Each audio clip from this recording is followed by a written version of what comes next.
Hello, this is James Rees. Welcome back to Razor Wire.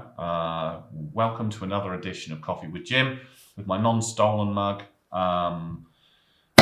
Pop, there you go. Fantastic mug. I'll put a link to it down in the description of what it is if you want to get it. I don't get any money for it. I just think it's a fantastic mug personally. Right, okay, so what content are we on about today? I've recently written an article. It'll probably be going live around about the same time as this video comes out. And it was something that was mentioned during one of the interviews. Again, we've got a backlog of interviews that are going to be coming out over the next couple of weeks. But I was having a chat with one of the guys from Exabeam. Really interesting conversation. Please look out for it. About really what's going on at the moment. And I've spoken with a number of other people in this industry on and off over the last couple of weeks because I think it's becoming evident that we're starting to see a significant shift in security for the commercial environment. Now, this video may sound a little bit grandiose. I mean, you may think, oh God, what's this guy going on about? But I think this is something really important that we need to really look at as information security people. So you'd have to have been living under a rock not to see really what's been going on since the beginning of the year. We have had quite a significant uptick in alleged state-sponsored hacking, where state-sponsored groups from various different governmental jurisdictions, probably the best way to describe it, I don't really want to name any of them, have been accused of getting into various different organisations, either putting in back doors, compromising them, ransomwaring people. There's been a whole list and plethora of different organisations in the commercial side of the information security industry who are reporting that they've either been attacked directly and successfully, or that they've had attempted hacks and attacks on them from these state-sponsored hackers. Now, we're all used to, malware and people being compromised. That's something that's been going on for a long time.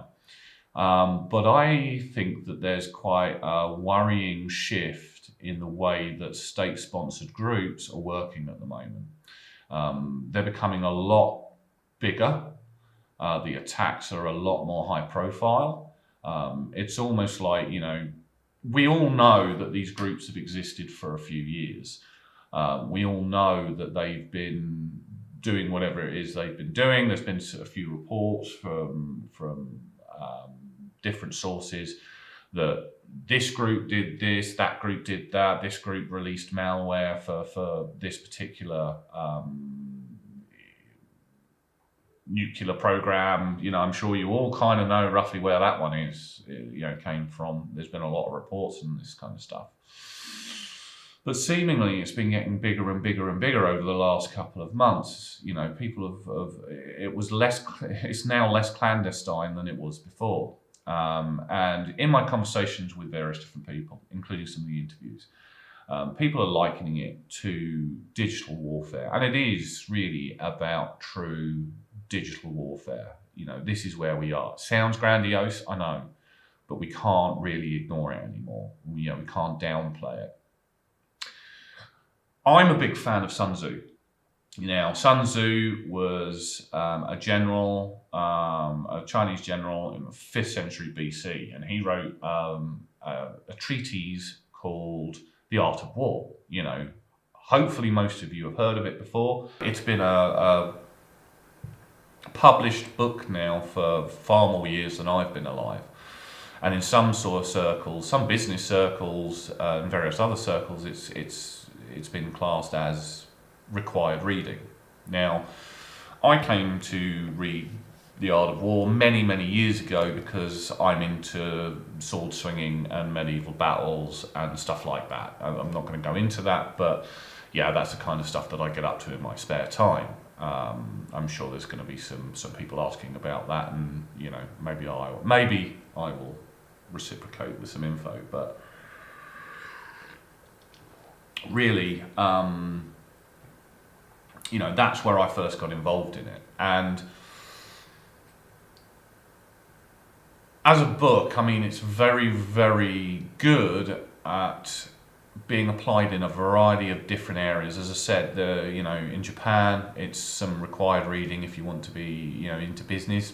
There's some good stuff in there. There's a lot that can be applied to a lot of different areas. Information security is indeed definitely one of them. There's some things in there that are more related to sort of physical battles rather than digital battles. But one of the significant kind of quotes that I tend to use quite a fair bit out of that book is, if you know the enemy and you know yourself, you need not fear the result of 100 battles. If you know yourself but not the enemy, for every victory gained, you will also suffer a defeat. And if you know both your enemy and you know both yourself, you need not fear the outcome of 100 battles. I mean, that's paraphrasing a little bit, but that quote there alone, when you take that away, really is everything about what we do as InfoSec people. We have to know our environments. We have to know what we're protecting. We have to know our capability. We have to understand, our baselines, what we're doing, how we're doing it, how we will respond to incidents. You can't be 100% secure.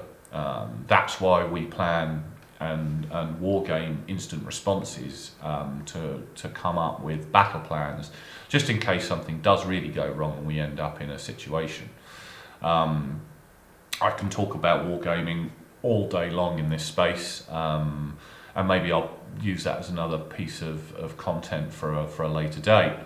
But really, we need to understand every aspect about InfoSec so we have even half of a chance of fighting this battle. And it is a battle. On one side we've got us, the InfoSec people, who are there to try and defend our environments. We're there to try to protect our environments from being compromised, either from internal sources or external sources, such as, state-sponsored hackers, crackers, malicious actors, that kind of thing. But we're always on the defensive. We never go on the attack, technically, because that's illegal. But we are basically spending a lot of time trying to defend our positions. And in a warfare sort of viewpoint, it's a stupid idea to do that. In a normal war, you never sit there in the defense permanently. You go on the attack from time to time. Well, we can't do that. Whereas our counterparts, the malicious actor side of the fence, no matter who they may well be, they're always on the attack. They're also on the defense. They spend a lot of time coming up with cool ways to get past our defenses and to attack our organisations to gain access to either their data, their card details, whatever it may well be.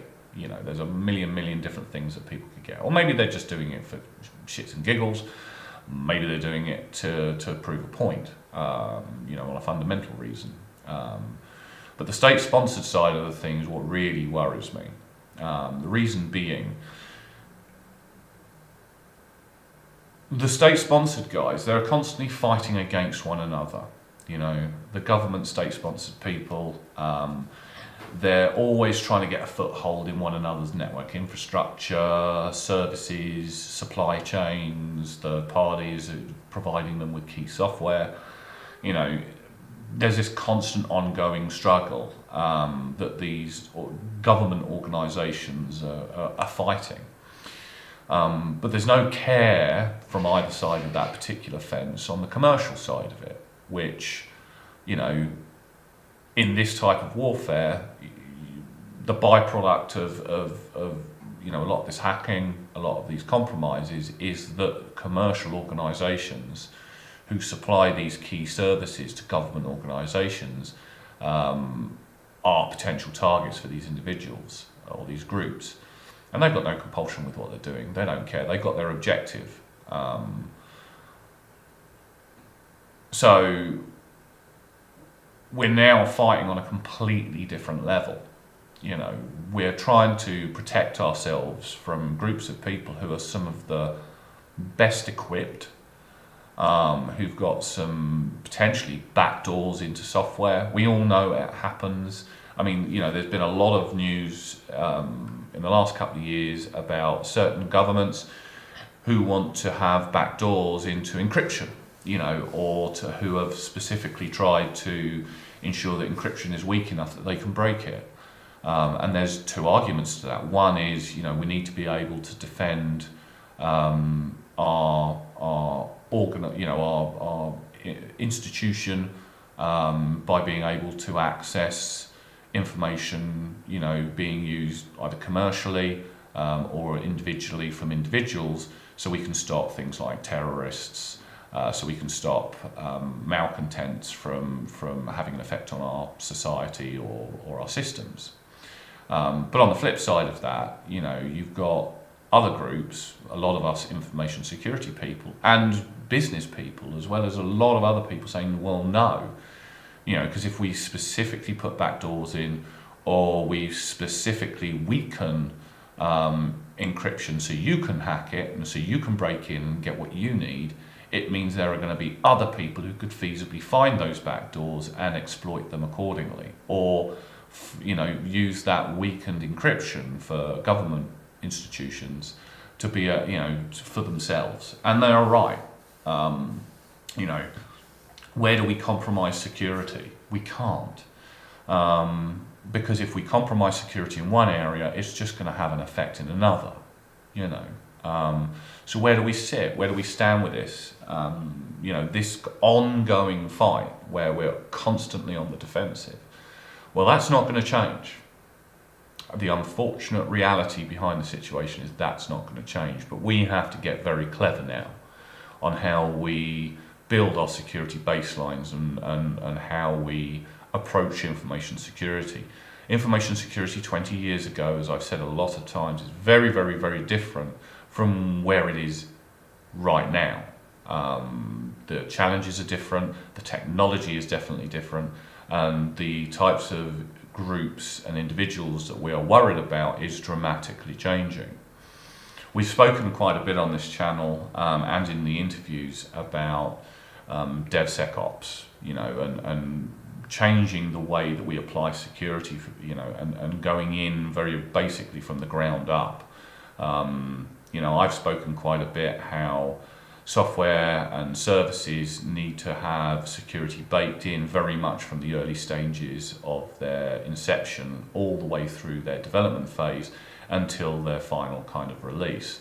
And there's been a lot of movement now for people to be doing that, which is great. But we also now need to start looking at the countermeasures and the solutions that we use for our organizations. Endpoint security has become very, very important compared to necessarily where it was a couple of years ago. I mean, it's always been important, for instance, with the endpoint stuff, but it's been a little bit stale. Back when I first got into InfoSec, antivirus was everything. It was big money item. But now it's been commoditized down to the point where it's worth pennies, and it's licenses are extremely cheap, which is great for you if you're looking to get such a product to help protect your systems.